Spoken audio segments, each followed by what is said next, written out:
आज सर्वत्र छत्रपती शिवाजी महाराजांचा राज्याभिषेक दिन सोहळा मोठ्या उत्साहाने व आनंदाने साजरा केला जातोय।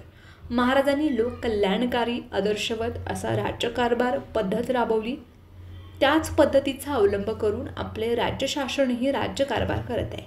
समाजातील प्रत्येक विद्यार्थी, नागरिक व पालक यांनी छत्रपती शिवाजी महाराजांच्या विचारांचा व आदर्शांचा आपल्या जीवनात अंगीकार करावा असं आवाहन कौशल्य विकास, रोजगार, उद्योजकता व नाविन्यता विभागाचे मंत्री मंगल प्रभात लोढा यांनी केले।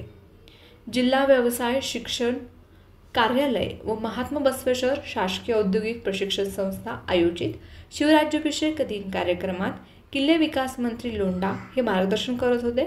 यावेळी कौशल्य विकास विभागाचे मुंबई येथील सहसंचालक अनिल जाधव, पुणे येथील उपसंचालक चंद्रशेखर ढाकडी, जिल्हा व्यवसाय प्रशिक्षणाधिकारी सुरेश भालजी, औद्योगिक प्रशिक्षण संस्थेचे प्राचार्य विनायक झोटेसर, मित्राचे अधिकारी पंकज जयस्वाल यांच्यासह अनेक मान्यवर उपस्थित होते। प्रारंभी कौशल्य विकास मंत्री मंगल प्रभात लोढा यांच्या हस्ते राज्याभिषेक दिनानिमित्त छत्रपती शिवाजी महाराज यांच्या पुतळ्यास पुष्पहार अर्पण करण्यात आला। तसेच त्यांना यावेळी महाराजांना वंदनही केलं।